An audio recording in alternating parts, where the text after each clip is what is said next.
ಮೂರೂ ಕ್ಷೇತ್ರಗಳಿಗೆ ಸಂಬಂಧಪಟ್ಟ ಹಾಗಿನ ಅಭ್ಯರ್ಥಿಗಳು ತಮ್ಮ ಕುಟುಂಬದ ಜೊತೆ ಬಂದು ಮತ ಪ್ರಕ್ರಿಯೆಯಲ್ಲಿ ಭಾಗಿಯಾಗ್ತಾ ಇರುವಂತದನ್ನ ನಾವು ನೋಡ್ತಾ ಇದ್ದಂತ ಸಂದರ್ಭದಲ್ಲೇ ಶಿಗ್ಗಾವಿಯ ಮತಗಟ್ಟೆ ಸಂಖ್ಯೆ 101ರಲ್ಲಿ ಮತದಾನ ಮಾಡಿದ್ದಾರೆ ಸಂಸದ ಬಸವರಾಜ ಬೊಮ್ಮಾಯಿ ಅವರು. ಪುತ್ರ ಭರತ್ ಬೊಮ್ಮಾಯಿ ಅವರ ಜೊತೆಗೆ ಪುತ್ರ ಹಾಗೆ ಹಾಲಿ ಅಭ್ಯರ್ಥಿ ಕೂಡ ಆಗಿರುವಂತಹ ಭರತ್ ಬೊಮ್ಮಾಯಿ ಅವರ ಜೊತೆಗೆ ಬಂದು ಮತ ಪ್ರಕ್ರಿಯೆಯಲ್ಲಿ ಭಾಗಿಯಾಗಿರುವಂತಹ ಸಂದರ್ಭವನ್ನ ನಾವಿಲ್ಲಿ ನೋಡ್ತಾ ಇದ್ದೀವಿ. ಇನ್ನೊಂದು ವಿಶೇಷ ಅಂತಂದ್ರೆ ಇಷ್ಟು ಬಾರಿ ಬಸವರಾಜ ಬೊಮ್ಮಾಯಿ ಅವರು ತಾವು ಕಂಟೆಸ್ಟ್ ಮಾಡ್ತಾ ಇದ್ದಂತ ಕಾರಣಕ್ಕಾಗಿ ಬಂದು ಮತ ಪ್ರಕ್ರಿಯೆಯಲ್ಲಿ ಭಾಗಿಯಾಗ್ತಾ ಇದ್ರು ಒಬ್ಬ ಅಭ್ಯರ್ಥಿಯಾಗಿ. ಆದ್ರೆ ತಮ್ಮ ಪುತ್ರನ ಗೆಲ್ಲಿಸ್ಕೊಂಡು ಬರ್ಬೇಕಾದಂತ ನಿಟ್ಟಿನ ಪ್ರಯತ್ನದ ಒಂದು ಭಾಗವಾಗಿಯೂ ಅವ್ರು ಬಹಳ ಕೆಲಸ ಮಾಡಿದ್ದು.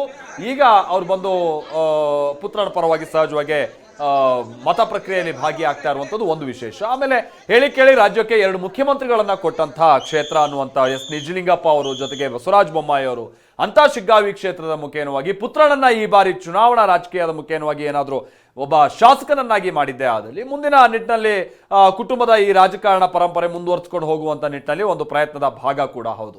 ಬಸವರಾಜ ಬೊಮ್ಮಾಯಿ ಅವರು ಮಾತನಾಡಿದ್ರು ಮತದಾನ ಆದಂತ ನಂತರದಲ್ಲಿ. ಬನ್ನಿ ಕೇಳೋಣ. ಪ್ರಾರಂಭದಿಂದಲೂ ಕೂಡ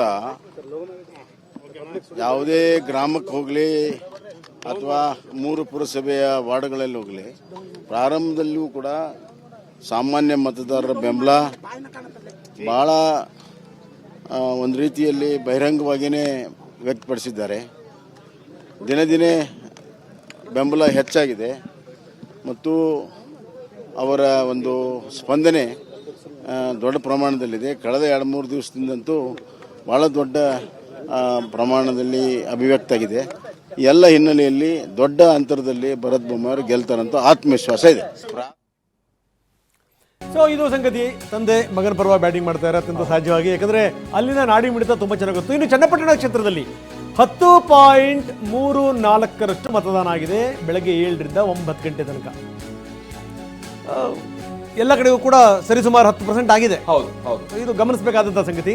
ಯಾಕಂದರೆ ಬಹುಶಃ ಇಷ್ಟೊತ್ತಿಗೆ ಇಷ್ಟಾಗಿದೆ ಅಂತಂದರೆ ಒಂದು 70-75 ದಾಟತ್ತೇನೋ ಅಂತ ಅನಿಸುತ್ತೆ. ಹೌದು 80 ಕ್ರಾಸ್ ಆದರೂ ಆಶ್ಚರ್ಯ ಇಲ್ಲ ಸಂಜೆ ತನಕ. ಸೊ ಒಳ್ಳೆ ಬೆಳವಣಿಗೆ ಇದು. ದೊಡ್ಡ ಮಟ್ಟದಲ್ಲಿ ಮತದಾರರು ಸಾಲುಗಟ್ಟಿ ನಿಂತು ಮತ ಚಲಾಯಿಸ್ತಾ ಇದ್ದಾರೆ. ಒಂದು ಲೆಕ್ಕದಲ್ಲಿ ಉತ್ಸಾಹ ಕಾಣ್ತಾ ಇದೆ. ಆ ಉತ್ಸಾಹ ಇದೆಯಲ್ಲ, ಅದು ಯಾವುದರ ಪ್ರತೀಕ ಅದು ಅಂತಂದರೆ ಈ ರಾಜಕೀಯ ಪಕ್ಷಗಳು ಎಷ್ಟರ ಮಟ್ಟಿಗೆ ಉತ್ಸಾಹದಿಂದ ಪ್ರಚಾರ ಮಾಡಿವೆಯಲ್ಲ, ಹೌದು, ಅದರ ಪ್ರತೀಕ ಕೂಡ ಹೌದು. ನಾವು ನೋಡ್ತಾ ಇದ್ದೀವಿ CPY ಸಹೋದರ ರಾಜೇಶ್ ಮತದಾನ ಮಾಡ್ತಾ ಇದ್ದಾರೆ. ಸೊ ಈ ಬಾರಿ ಯೋಗೀಶ್ವರ್ನ ಕೈ ಹಿಡಿತಾರೆ ಎನ್ನುವಂಥ ವಿಶ್ವಾಸ ಕಾಂಗ್ರೆಸ್ಸಿಗೆ. ಆದರೆ ನೋಡಿ 2 ಬಾರಿ ಸೋಲ್ಕೊಂಡಿರ್ಬೋದು ಕುಮಾರಸ್ವಾಮಿ ಅವರ ಪುತ್ರ ನಿಖಿಲ್ ಕುಮಾರಸ್ವಾಮಿ. ಆದರೆ 3ನೇದು ಇದೆಯಲ್ಲ, ಅದು ನಿಜಕ್ಕೂ ಗೆಲುವಾಗಿ ಮಾರ್ಪಾಡಾಗುತ್ತೆ ಅನ್ನುವಂಥ ನಂಬಿಕೆ JDSದು. ಇದೆಲ್ಲದರ ಜೊತೆಗೆ ದೇವೇಗೌಡರು ಇಂಥ ಇಳಿ ವಯಸ್ಸಲ್ಲಿ ಬಂದು ಮಾತಾಡಿದ ರೀತಿ ಇತ್ತಲ್ಲ, ಅದು ಭಾಳ ಗಮನಿಸಬೇಕಾದಂಥ ಸಂಗತಿ. ಜೊತೆಗೆ ಒಂದಷ್ಟು ಸ್ಟೇಟ್ಮೆಂಟ್ಗಳು, ಈ ಜಮೀರ್ ಅಹಮದ್ ಖಾನ್ ಮಾತಾಡಿದಂಥ ಮಾತಾಗಿರ್ಬೋದು, ಈ ಕಡೆಗೆ ಆ ಕಡೆಗೆ ಹಾವೇರಿನಲ್ಲಿ ಖಾದ್ರಿ ಮಾತಾಡಿದಂಥ ಮಾತುಗಳಾಗಿರ್ಬೋದು, ಇವೆಲ್ಲವೂ ಕೂಡ ಎಲ್ಲೋ ಒಂದು ಕಡೆಗೆ ಕೊನೆಯ ಕ್ಷಣದಲ್ಲಿ ಪರಿಣಾಮ ಬೀರಿದರೂ ಕೂಡ ಆಶ್ಚರ್ಯ ಇಲ್ಲ ಅನ್ನುವಂಥ ಮಾತುಗಳು ಕೂಡ ಕೇಳಿಬರ್ತಾ ಇವೆ.